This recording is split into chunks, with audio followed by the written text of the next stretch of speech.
নিষিদ্ধ পলিথিন ব্যাগের ব্যবহার বন্ধে কঠোর হচ্ছে পরিবেশ অধিদপ্তর। এরই মধ্যে দেশের বিভিন্ন স্থানে অভিযান চালিয়ে জরিমানা সহ বন্ধ করে দেওয়া হয়েছে অনেক প্রতিষ্ঠান।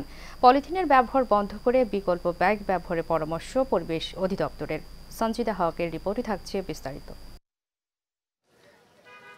গত নভেম্বর থেকে পলিথিন উৎপাদন ও বাজারজাতকরণ নিষিদ্ধ করে সরকার, কিন্তু কিছু অসাধু চক্রের কারণে বন্ধ হচ্ছে না এর ব্যবহার, যে কারণে কঠোর অভিযান শুরু করে বন ও পরিবেশ অধিদপ্তর। এর ধারাবাহিকতায় রাজধানীর হাতিরপুলে পরিবেশ অধিদপ্তরের মনিটরিং কমিটি বাজার পর্যবেক্ষণ এবং সচেতনতামূলক তদারকি কার্যক্রম চালায়।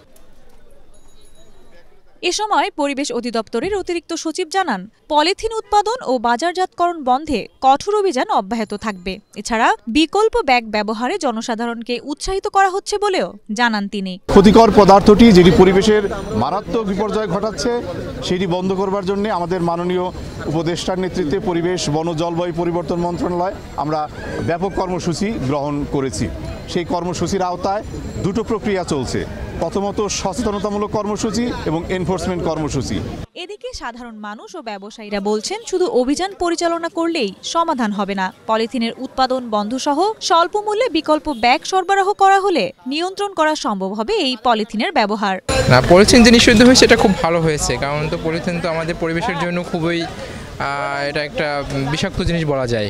গোড়া থেকে বন্ধ করতে হবে, তা না হলে এটা দেখা গেছে যে উৎপাদন হলে যখন অভিযান চালাবে তখন বিক্রি করবে না, মানে দিবে না, অভিযানের পরে আবার দেখা গেছে তারা ওটা দিবে। আমরা ব্যবহার করে আমাদেরও ক্ষতি, কারণ আমরা টাকা দিয়ে কিনতে হয়।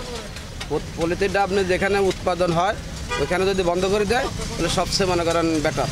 এ পর্যন্ত সারা দেশে 216টি মোবাইল কোর্ট পরিচালনা করে 438টি প্রতিষ্ঠান থেকে 28,73,300 টাকা জরিমানা সহ 4টি পলিথিন উৎপাদনকারী প্রতিষ্ঠান সিলগালা করা হয়েছে। সঞ্জিদা হক, এশিয়ান টেলিভিশন।